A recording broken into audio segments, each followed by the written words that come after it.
Oke, kali ini kita akan mengupas tuntas salah satu cerita paling fenomenal di bursa saham kita, dan kita akan cari tahu ada apa sebenarnya di balik semua ini.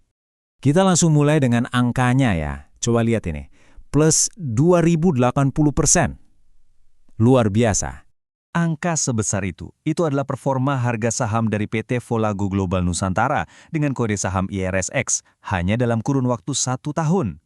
Nah, pastinya kalau kita lihat kenaikan yang segila ini, pertanyaan pertama yang muncul di kepala kita adalah apa yang mendorongnya dan siapa sih sebenarnya perusahaan ini? Oke, untuk bisa memahami ceritanya, kita harus mundur sedikit. Karena untuk mengerti Volago yang sekarang, kita perlu melihat transformasi fundamental yang mereka alami. Jadi begini, perusahaan yang kita lihat hari ini tuh beda banget sama setahun yang lalu. Ini benar-benar kayak ganti kulit total. Namanya berubah, kepemimpinannya ganti, bahkan seluruh model bisnisnya dirombak habis. Dan prosesnya ini super cepat. Awal 2023 mereka baru IPO, beberapa bulan kemudian udah ada pemegang saham baru yang masuk. Terus langsung ganti nama jadi Volago. Pergerakannya cepat sekali. Nah, setelah ganti baju total, pertanyaannya sekarang adalah, apa sih yang mau dikejar sama Volago yang baru ini? Apa visi mereka? Oke, jadi Volago ini sekarang banting setir menjadi perusahaan yang mereka sebut AI and Media Commerce. Intinya, mereka terjun ke industri yang lagi panas-panasnya, live streaming, manajemen content creator, dan social commerce.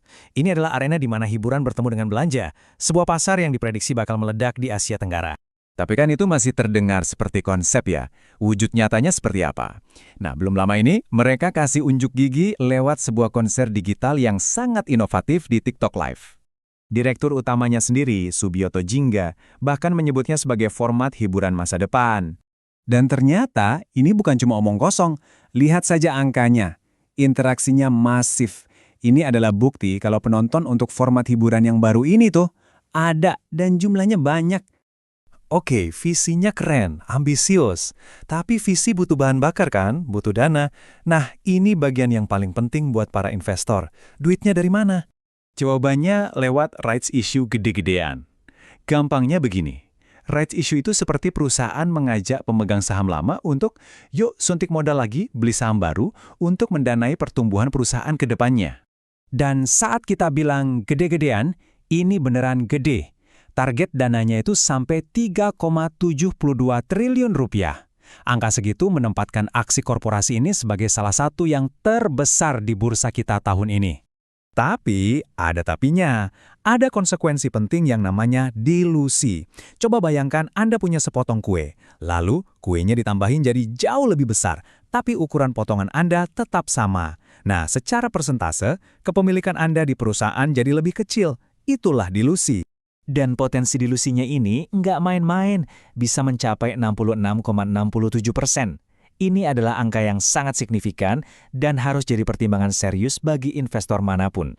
Oke, jadi di satu sisi kita punya visi yang sangat menarik dan rencana penggalangan dana yang masif. Tapi, kita harus bandingkan narasi ini dengan kenyataan yang ada di laporan keuangannya.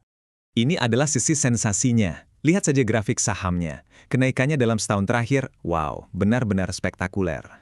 Nah, sekarang kita lihat sisi realitasnya. Laporan keuangan terbaru mereka di kuartal pertama 2025 justru menunjukkan gambaran yang berbanding terbalik. Pendapatannya anjlok, dan yang tadinya untung malah berbalik jadi rugi bersih. Perbedaan yang tajam antara harga saham dan kinerja keuangan ini membuat para analis seperti Liza Kamelia Suryanata dari Kiwom Sekuritas jadi lebih hati-hati. Saran mereka, tunggu dan lihat dulu, karena risikonya terlihat jelas. Jadi, kalau kita memposisikan diri sebagai calon investor, bagaimana cara melihatnya? Semuanya bermuara pada satu hal. Kita harus menimbang janji masa depan melawan risiko yang ada sekarang. Para analis menyarankan kita untuk fokus pada pertanyaan-pertanyaan krusial ini. Pertama, apa target kinerja yang jelas dan bisa diukur? Kedua, dana triliunan itu mau dipakai untuk apa saja secara transparan? Dan yang paling penting, apakah tim manajemen yang baru ini benar-benar bisa mengeksekusi semua rencana besar mereka? Intinya begini, kalau Anda berinvestasi di Volago hari ini, itu bukan karena kinerja masa lalunya, sama sekali bukan.